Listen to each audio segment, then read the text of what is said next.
मेरे प्यारे हिंदी के प्रतियोगी छात्रों, हिंदी वाग्धारा चैनल में आज आपका पुनः एक नई श्रृंखला के साथ स्वागत है।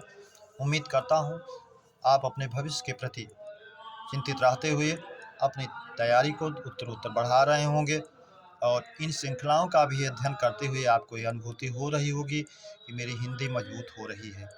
और ऐसा है तो एक ही उम्मीद अपेक्षा जो आपसे मैं करता हूँ, बताने की ज़रूरत नहीं है। आगे बढ़ते हुए आइए हम आप मिलकर के आज अगली श्रृंखला की शुरुआत अपने पहले प्रश्न से करते हैं। पहला प्रश्न है हमारा, सुरेश अभी अभी आया है में कैसी क्रिया है, क्रिया विशेषण है। सुरेश अभी अभी आया है में कैसी क्रिया विशेषण है, कैसा क्रिया विशेषण है। ए रीतिवाचक, बी कालवाचक, सी परिमाणवाचक, डी स्थानवाचक। अब इसमें पूछ रहा है कैसी क्रिया विशेषण है, तो हम देखते हैं कि अभी अभी आया है, वो काल को इंगित कर रहा है, समय को बता रहा है कि अभी अभी आया है, इसलिए विकल्प भी हमारा सही हो जाएगा, कालवाचक। प्रश्न नंबर 2, स्वाभिमान में संधि है दीर्घ स्वर संधि, यण स्वर संधि, वृद्धि स्वर संधि, गुण स्वर संधि। तो हम जानते हैं स्व प्लस अभिमान, अपना अभिमान, स्वाभिमान दीर्घ स्वर संधि आ और आ से मिलकर के बना है, इसलिए विकल्प ए हमारा सही हो जाएगा, दीर्घ स्वर संधि। प्रश्न नंबर 3, दोपहर का सूर्य वाक्यांश का एक शब्द है। ए मार्तंड, बी निशीथ, सी त्रियामा, डी प्रत्यूष। तो हम जानते हैं प्रत्यूष प्रातःकाल के समय को, त्रियामा रात के तीसरे प्रहर को कहते हैं, निशीथ आधी रात को कहते हैं और मार्तंड दोपहर के सूर्य को कहते हैं, इसलिए विकल्प ए हमारा सही हो जाएगा। प्रश्न नंबर 4, सहस्र नाम पर्याय है इंद्र का, विष्णु का, शिव का, हेरम्ब का। हेरम्ब जो है गणेश जी का है, शिव भगवान शंकर का है ही है। इन विष्णु जिनके 1000 नाम हैं, इसलिए सहस्र नाम कहा गया उनको, विकल्प भी हमारा सही हो जाएगा, इंद्र। अगर सहस्राक्ष कहा गया होता, नहीं, विष्णु सहस्र नाम कहा है, सहस्र नयन कहा है, क्षमा कीजिएगा, सहस्र नयन कहा है, 1000 आँखों वाला, इसलिए इंद्र होगा। अगर सहस्र नाम कहता तो विष्णु का होता, इसलिए विष्णु से कोई मतलब नहीं है, विकल्प ए ही हमारा सही हो जाएगा। अगर कहीं अगली बार आपसे सहस्र नाम कहे तो 1000 नाम है किसका, विष्णु का, तो आप इसको मानेंगे। प्रश्न नंबर 5, कुआं खोदा गया में वाच्य है। ए कर्तृवाच्य, बी कर्मवाच्य, सी भाववाच्य, डी कोई नहीं। तो कुआं खोदा गया, अब यहाँ कर्ता अप्रत्यक्ष है और क्रिया जो है कर्म के अनुसार रखी गई है, इसलिए कर्मवाच्य होगा, विकल्प बी। प्रश्न नंबर 6, कारकीय नजरिए से तत्पुरुष समास के भेद हैं। ए 6, बी 7, सी 8, डी 5। तो हम जानते हैं कि दो विभक्तियों का हमारा नहीं होता है वो तत्पुरुष समास, प्रथमा कर्ता कारक और संबोधन कारक, शेष द्वितीया से लेकर के अधिकरण तक होता है, यानी कर्म कारक से लेकर के अधिकरण कारक तक होता है, तो इनकी संख्या 6 होती है, इसलिए विकल्प ए ही हमारा सही हो जाएगा, 6। प्रश्न नंबर 7, स्वर यंत्र मुखी या काकल्य वर्ण हैं, ह, या, व, ला। तो हम जानते हैं स्वर यंत्र मुखी या काकल्य वर्ण हमारा हा होता है, इसलिए विकल्प ए सही हो जाएगा। प्रश्न नंबर 8, पार्श्विक व्यंजन है या, रा, ला, हा। तो पार्श्विक व्यंजन हम जानते हैं हमारा ला होता है, इसलिए विकल्प सी सही हो जाएगा, ला। प्रश्न नंबर 9, 12 में समास है। ए द्वंद्व, बी द्विगु, सी बहुव्रीहि, डी अव्ययी भाव। ऐसे प्रकार के प्रश्नों में बच्चे प्रायः कंफ्यूज होते हैं कि 10 में क्या होगा, 12 में क्या होगा। उसका एक सूत्र अपने दिमाग में बैठा लीजिए, जो पूर्ण संख्याएं हैं 1 से 9 तक और 10 तक, यानी 1 से 10 तक जानिए, ये द्विगु में जाएगा, कहीं कोई संख्या आती है, फिर 10-10 जोड़ते जाइए, 20, 30, 40, 50, 60, 70, 80, 90, 100, ये सब हमारी संख्याएं आती हैं तो द्विगु में जाएंगी। अगर इनके बीच की संख्याएं आ रही हैं 12, 13, 14, 25, 27, 32, 35, इस तरह संख्याएं आ रही हैं तो हमारा द्वंद्व में जाएंगी, इसलिए विकल्प ए हमारा सही हो जाएगा, द्वंद्व समास। इसमें इसका विग्रह करेंगे तो 10 और 2, 2 और 10, 12 होगा। प्रश्न नंबर 10, राम घर जाए या यहाँ बैठकर पढ़े। रचना के आधार पर वाक्य का भेद है। सरल वाक्य, संयुक्त वाक्य, मिश्र वाक्य कोई नहीं। अब यहाँ देखिए, राम घर जाए या यहाँ बैठकर पढ़े, तो प्रधान वाक्यों को या से जोड़ रहा है कंजक्शन से, इसलिए जो है ये संयुक्त में जाएगा। आप जानते भी वाचक चिन्ह के रूप में या अथवा, इसलिए अतः, फिर भी, तो, नहीं तो, ये सब जिसमें भी आएगा संयुक्त में जाएगा, इसलिए हमारा विकल्प बी संयुक्त वाक्य सही हो जाएगा। प्रश्न नंबर 11, इलायची में कौन सी संज्ञा है? व्यक्तिवाचक, जातिवाचक, समूहवाचक, डी भाववाचक। तो इलायची एक मसाले का व्यक्तिगत नाम है, इसलिए व्यक्तिवाचक में जाएगा। वस्तु का नाम है, इसलिए जो है मिर्च हुआ, इलायची हुई, ये सब व्यक्तिवाचक में ही जाएंगे, इसलिए विकल्प ए। प्रश्न नंबर 12, पिताजी से खाया नहीं जाता में वाच्य है। कर्तृवाच्य, कर्मवाच्य, भाववाच्य कोई नहीं। यहाँ क्रिया का प्रभाव कर्ता पर पड़ रहा है सीधे, इसलिए, और निषेधात्मक है इसमें वाक्य। प्रायः नकारात्मक भाव जो है भाववाच्य में जाते भी हैं। असक्तता दर्शित होती है, इसलिए विकल्प सी हमारा सही हो जाएगा, भाववाच्य। प्रश्न नंबर 13, अल्पप्राण का सूत्रात्मक रूप है। ए 135 प्लस अंतस्थ प्लस स्वर, बी 24 प्लस ऊष्म, सी 12 प्लस सा सा सा, डी 345 प्लस 11 लावाहा। तो हम जानते हैं अल्प प्राण में हमारा 135 किसी भी वर्ग का पहला, तीसरा, पांचवा, प्लस अंतस्थ 11 लावा और प्लस स्वर आते हैं, इसलिए विकल्प ए हमारा सही हो जाएगा, अल्प प्राण का सूत्रात्मक रूप। प्रश्न नंबर 14, शुद्ध वर्तनी वाला शब्द है। दुरावस्था अशुद्ध है। दो प्लस अवस्था दुर, आ जाके के राम में मिलेगा, दुर्वस्था होता तो सही होता।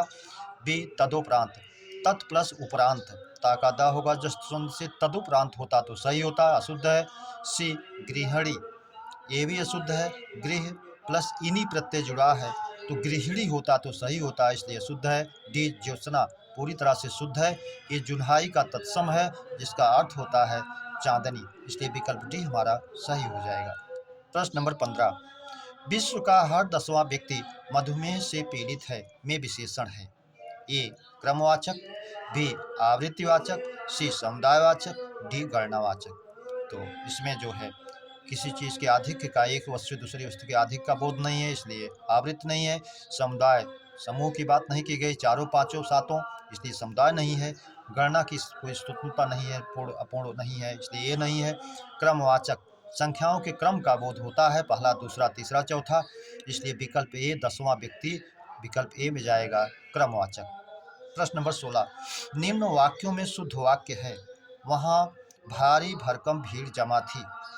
भारी के साथ भरकम अशुद्ध प्रयोग किया गया है, अगर वहाँ भारी भीड़ जमा थी होता तो सही था। दूसरा है, लड़का मिठाई लेकर भागता हुआ घर आया, ये भी अशुद्ध है। अगर ये होता लड़का मिठाई लेकर दौड़ता हुआ घर आया तो शुद्ध होता, विकल्प सी, मैं आपका दर्शन करने आया हूँ, दर्शन बहुवचन है। अगर ये होता कि मैं आपके दर्शन करने आया हूँ, तो ये भी शुद्ध होता। डी, यह कविता अनेक भाव प्रकट करती है, यह वाक्य पूरी तरह शुद्ध है, इसलिए विकल्प डी हमारा शुद्ध हो जाएगा। प्रश्न नंबर 17, घी, जी, मोती, दही किस लिंग में है? पुल्लिंग, स्त्रीलिंग, उभयलिंग कोई नहीं। तो हम जानते हैं घी, जी, मोती, दही, ये चार शब्द बहुत ही इंपॉर्टेंट परीक्षाओं के लिए हैं और चारों पुल्लिंग हैं, इसलिए विकल्प ए में जाएगा, पुल्लिंग।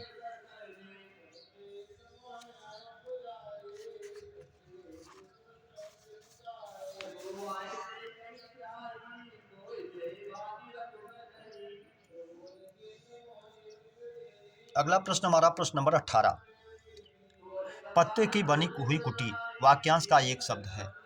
विकल्प ए पर्णकुटी, डी प्रासाद, प्रासाद का अर्थ जानते हैं महल होता है। सी किला से कोई मतलब नहीं, खंडहर किसी का अवशेष, तो वो भी नहीं है, इसलिए पर्णकुटी, पत्ते की बनी हुई कुटी, विकल्प ए ही हमारा सही हो जाएगा, पर्णकुटी। प्रश्न नंबर 19, जब क्रिया संज्ञा की तरह व्यवहार में आए तो कहलाती है। क्रियार्थक संज्ञा, भाववाचक संज्ञा, व्यक्तिवाचक संज्ञा, जातिवाचक संज्ञा। तो हम जानते हैं जब क्रिया संज्ञा की तरह प्रयोग की जाती है, व्यवहार में आती है, तो क्रियार्थक संज्ञा कहलाती है। जैसे टहलना स्वास्थ्य के लिए लाभदायक है, आपका यह कहना मेरे लिए बड़ी बात होगी। ये सब क्रियार्थक संज्ञाएं हैं, इसलिए विकल्प ए हमारा सही हो जाएगा, क्रियार्थक संज्ञा। प्रश्न नंबर 20, वक्रोक्त अलंकार किसका भेद है? शब्दालंकार, अर्थालंकार, उभय अलंकार, कोई नहीं। तो हम जानते हैं वक्रोक्त में जो है शब्दालंकार का भेद है। वक्रोक्ति अलंकार अनुप्रास, यमक, श्लेष, वक्रोक्ति, विवक्षा या प्ररुक्ति, इसलिए विकल्प ए हमारा सही हो जाएगा, शब्दालंकार। प्रश्न नंबर 21, दो वस्तुओं में समान धर्म के प्रतिपादन को कहते हैं। जब दो वस्तुओं में गुण धर्म के आधार पर समानता तुलना की जाती है, समानता की जाती है, दिखाई जाती है, तो वहाँ पर जो है उपमा अलंकार होता है। इसलिए विकल्प ए हमारा सही हो जाएगा, उपमा अलंकार। श्लेष, अनुप्रास और वक्रोक्त से इसका कोई संबंध नहीं है।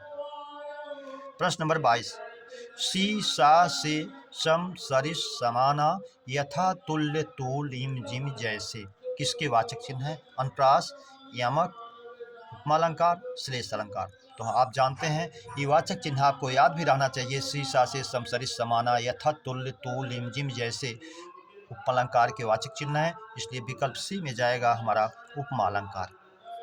प्रश्न नंबर 23, मुंह की खाना मुहावरे का अर्थ है? ए भरपूर भोजन, बी बुरी तरह हार जाना, सी इच्छित खाद्य, डी कोई नहीं। तो हम जानते हैं मुंह की खाना बुरी तरह से हार जाना, विकल्प बी हमारा सही हो जाएगा, बुरी तरह से हार जाना। अगला प्रश्न है हमारा 24, उसने कुछ नहीं खाया है में सर्वनाम है? अनिश्चयवाचक, निश्चयवाचक और प्रश्नवाचक, कोई नहीं। तो उसने कुछ नहीं खाया है, कोई मात्रा निश्चित नहीं है, इसलिए अनिश्चयवाचक होगा, विकल्प ए हमारा सही हो जाएगा। प्रश्न नंबर 25, प्रसाद, प्रासाद समश्रुत भिन्नार्थक शब्द का अर्थ है? कृपा, महल, कृपालु, दुष्ट, कृत्य, पुण्य, डी कोई नहीं। तो हम जानते हैं प्रसाद का अर्थ होता है कृपा और प्रासाद का अर्थ होता है महल, इसलिए विकल्प ए पहला ही हमारा सही हो जाएगा, कृपा और महल। प्रश्न नंबर 26, कर्ता का स्त्रीलिंग है? कर्त्री, बी कर्त्री, डी कर्ती, सी कर्ती, डी सभी। तो कर्ता का स्त्रीलिंग कर्त्री होता है। इसकी वर्तनी पर ध्यान दें, परीक्षाओं में बार बार इसको पूछता भी है, इसलिए विकल्प ए हमारा सही हो जाएगा, कर्त्री।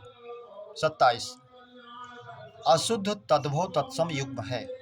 बहेड़ा, विभीतिक, सही है, बी लकड़ी, लगुड, सही है, सी शक्कर, शर्करा, सही है, डी साखी, शिक्षा। तो साखी का तत्सम साक्षी अगर होता तो सही होता, और सीख का तत्सम होता है शिक्षा, इसलिए विकल्प डी ही हमारा अशुद्ध है। प्रश्न नंबर 28, अशुद्ध विलोम युग्म है?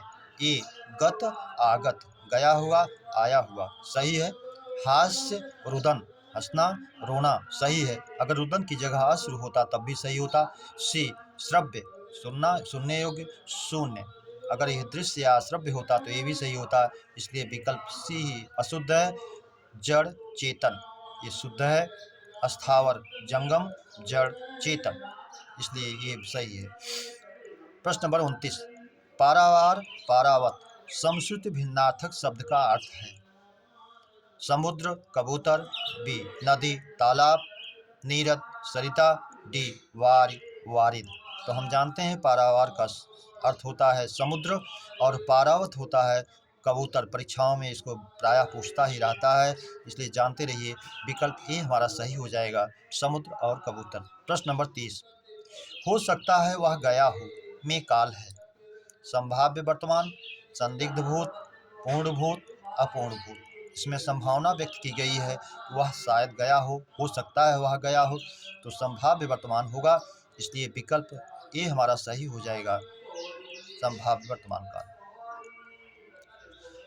31, वह 5 बजे आएगा में कारक है? ए अधिकरण कारक, बी संप्रदान कारक, सी करण कारक, डी अपादान कारक। तो हम जानते हैं समय और स्थान बताने के लिए अधिकरण कारक का प्रयोग होता है।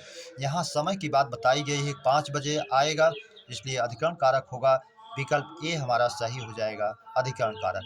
प्रश्न नंबर 32, जूही की कली किसकी रचना है? सूर्यकांत त्रिपाठी निराला, बी सुमित्रानंदन पंत, सी जयशंकर प्रसाद, डी रामधारी सिंह दिनकर। तो हम जानते हैं जूही की कली जो है सूर्यकांत त्रिपाठी निराला जी की है, इसलिए विकल्प ए हमारा सही हो जाएगा।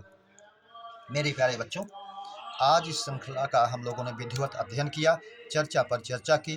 उम्मीद करता हूँ ये श्रृंखला आपको बेहतर लग रही होगी। अगर आप सारे प्रश्नों का अध्ययन कर रहे होंगे तो आपकी परीक्षाओं में बहुत ही मजबूती प्रदान करेंगी ये श्रृंखलाएँ, और उम्मीद और अपेक्षा करता हूँ ये श्रृंखलाएँ बेहतर हों। सब्सक्राइब, लाइक, शेयर ज़रूर करें। इसी उम्मीद और अपेक्षा के साथ आप लोगों को हृदय से धन्यवाद देते हुए, उज्जवल भविष्य की कामना करते हुए, अगली श्रृंखला के मिलने तक धन्यवाद। जय हिंद, जय भारत।